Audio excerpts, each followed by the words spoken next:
June is right around the corner, and firstly, where did the year go? Secondly, that means it is time for one of LEGO's biggest drops of the entire year, and I honestly would argue that this year, June is going to be the biggest. If you're in the US though, that's probably not the case for you, since a lot of the sets that I will be talking about could actually be releasing in August due to just like how the summer sales and stuff work. But for the most part, if you're in Europe and Australia, these sets will be available. But it is time for the summer sets, and I feel like at this point, everything pretty much has been revealed. I can't imagine anything else is gonna get revealed within like now and then, so we're just gonna roll with it. And this year, there are a lot of sets that I really like, but I feel like the prices of things have just gotten a little bit too ridiculous. Like, LEGO is a premium product, the prices are high, we all know that, but I think a lot of things are really pushing the boundary. And also, I mean, I'm going to Brickheadz Chicago in June, so like I'm not really in the mood to go and spend a lot of money on brand new sets right now, just in case, you know, I might spend a lot of money on a retired minifigure. So that's personally where I'm at. If you haven't seen one of my anti-hauls before, basically I talk about a lot of the releases that will be coming out in the upcoming months, and I just basically tell you if I'm buying it or not, which in a lot of cases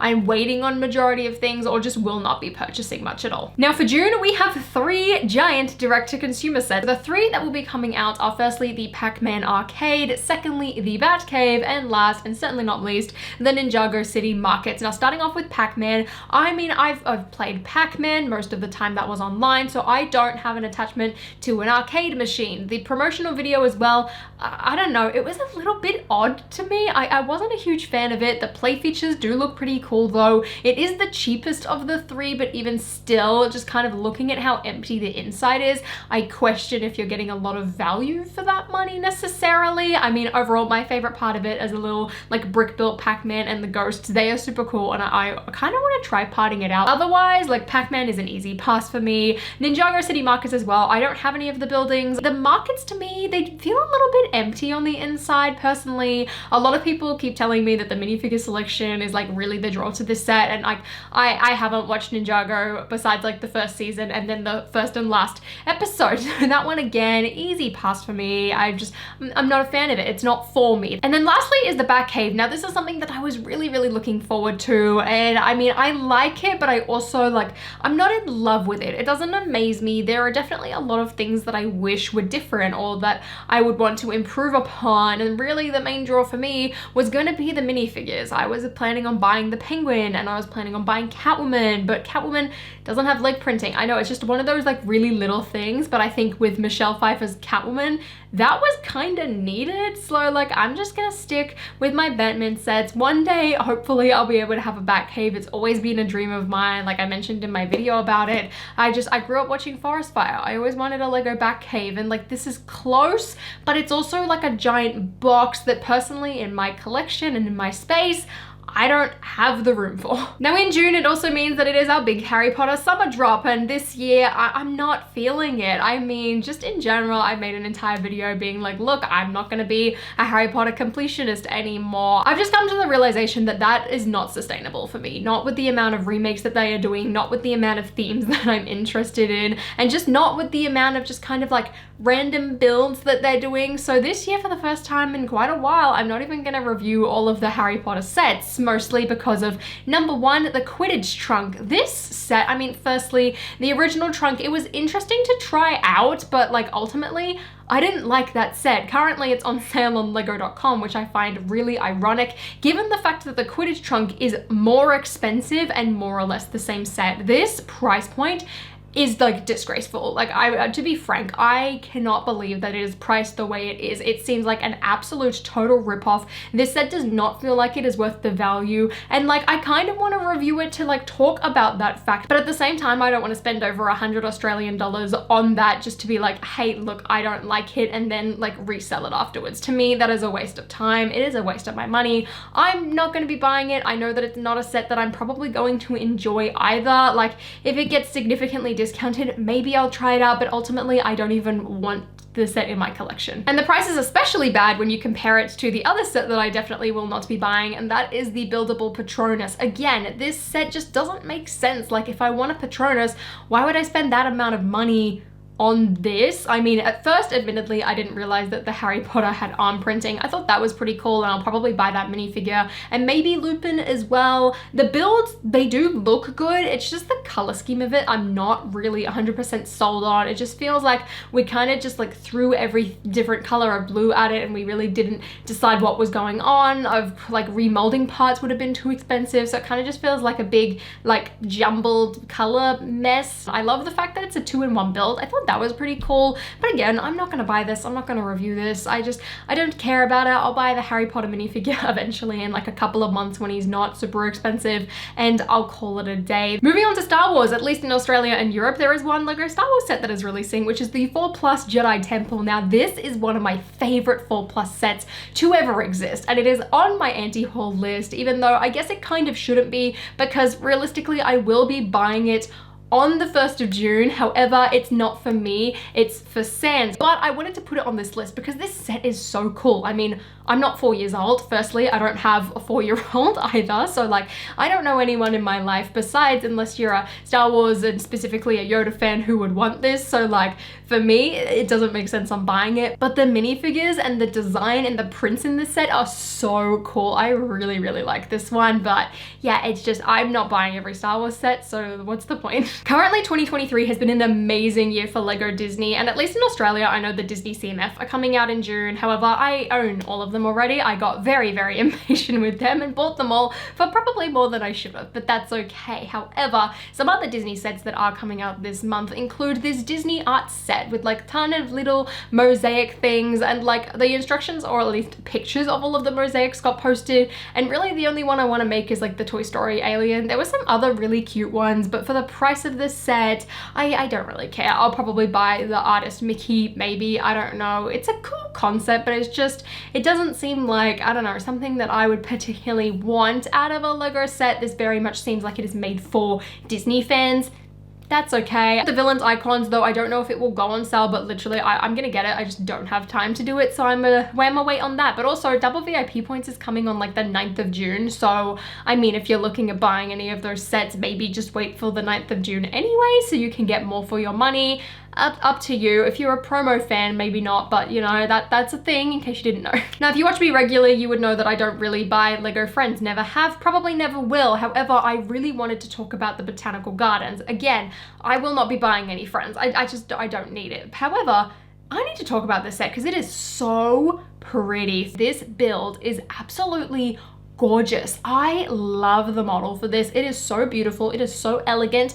A little bit much for the price once again. However, I really, really like this. Like if I bought LEGO Friends and like always liked it, or had a city or something, like guaranteed I would buy this set. It is so pretty, but I don't buy any of that. I'm more of a like a IP type of person, so this one is an easy pass for me, but this set is one of my favorite ones that is releasing in June, so I wanted to give it a little shout out. Speaking of IP sets though, Sonic the Hedgehog is a thing and is coming out. I don't know if this is necessarily a June, but I know that this is a summer set, so I thought I would mention it anyway. Sonic looks really cool. It's a lot again for the price. That's really the common theme throughout this video. I kind of want to get all of the minifigures, but that's really dependent on how expensive they are on the Bricklink aftermarket. If they're reasonable, I will probably buy them because I love Sonic. I grew up playing Mario and Sonic at the Olympic Games. I also played Sonic Rush quite a lot, so I do have some little bit of an attachment to Sonic, and these minifigures and these sets look really, really cool, and I am very excited for video game fans and for Sonic fans. You guys have fun with those. They look an absolute blast. Jurassic Park is another theme that I feel like has absolutely like hit the nail on the head this year. I really want to get the Brontosaurus set. That one looks amazing. I think that's going to be, again, like an Amazon, just wait for it to go on sale type of deal. But the visitor center is one that I really liked at first. However, after seeing Just Too Good's review on it and seeing that the building is quite short in comparison to the T-Rex, it's a no from me. I didn't realize it was going to be that small. I haven't seen any other photos of it, and I'd be interested to see it, like if they do a little display inside the Lego store, but I'm kind of shocked at how it looks, especially because like the whole point was like the T-Rex is in the visitor center. And fun fact, actually, if you watch Jurassic Park, the Velociraptor like disappears for like one frame out of this movie. Like it just didn't render in or whatever. So I kind of like the fact that this set represents that scene, and like the film nerd in me just loves that. But again, the film nerd in me isn't worth buying this set for. Jumping back over to Harry Potter quickly, there are also a bunch of new Brickheadz. I don't care. I'm not a huge fan of Brickheadz to begin with, and now that I'm not collecting every Harry Potter set, I don't need these. The Quidditch robes do look really cute though. Some of the best Harry Potter Brickheadz they've done. Minecraft and Ninjago are usually no's with me, so that's just a complete skip. However, I did want to touch on Star Wars very briefly because a lot of the sets did come up in a catalog, and I doubt that I'm going to do this type of video for August when most of the August sets for me came out in June, so there's just no point. But firstly is the 332nd Swamp Speeder. I will get this set, however, it is really disappointing for me that the helmets don't match. Like, I bought a ton of custom helmets for my 212 troopers, one, because they were more accurate, and two, I just liked the fact that it was based off the skinnier helmet that matched like the rest of my clone troopers. So unless I can get custom helmets, I'm not buying this anytime soon. I'm gonna wait for it to go on sale. I want it because I do love the Ahsoka troopers. I do really want to have like a tiny little Swamp Speeder. It's also a relatively cheap set as long as they actually lower the price from $27 US to $20 US, because that is atrocious. If that happens, again, I will still wait for a sale and I will buy this set, but I'm in no rush. I don't see a point in me rushing out and buying a set that doesn't really meet like what I want out of a Lego set. I still want to get it, but like, I feel like if I just wait on sale, that's kind of me voting with my wallet in a loose way. Yoda Starfighter is pretty cool. I mean, I like the Starfighters. There's nothing really though that like draws me to the set. I'm not a massive Yoda fan. There's no exclusive minifigures, so I don't know if I'm gonna get this one. I'm probably gonna put it as a no. Lastly is Yavin 4. Now Yavin 4 is a set that I'm kind of excited for, but the build to me looks a little bit bland. It's like a worse version of like the Darth Vader's castle, in my opinion, just build wise. Minifigures knocked it out of the park. The Y-Wing, amazing. Do I want to have this and like combine it with like a New Hope and a Rebels display and have a bunch of like X-Wing fighters and like really turn it into something beautiful? Absolutely. Will I do that at full price? Probably not. I feel like the only Star Wars sets that I'm going to be buying at full price on release day, at least right now, are going to be the Gunship and the Ghost when they release in August and September.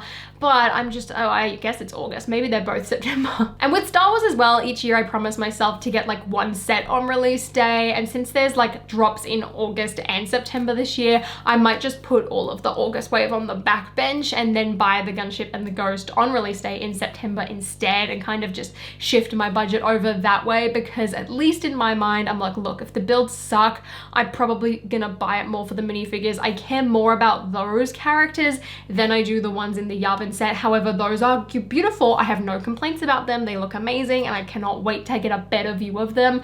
But that's kind of the way that my mind's working right now. I'd rather just sit and wait. Like, I want to be responsible with my money. I want to budget correctly, and especially if I'm going to a Lego convention and I have my eye on Blind Kanan and like the Phantom 2 and a bunch of other retired stuff. So for me, at least right now, I'm not really going to spend much of my money on new stuff, especially when that stuff is going to go on sale. I would rather put it towards retired things where, you know, the price really isn't going to drop all that much, if at all. But there are so many cool builds out of this wave. It just feels like a really solid year overall for Lego. Honestly, I feel like Harry Potter is one of the weaker ones this year, which like usually doesn't happen. So that's really quite unfortunate. But let me know what you guys think about all of the sets that are releasing this upcoming June, and what do you plan on buying? What do you plan on waiting? And what are you planning on skipping for? I'm really interested to know. But if you guys enjoyed this video, please give me a thumbs up and consider subscribing to my channel down below.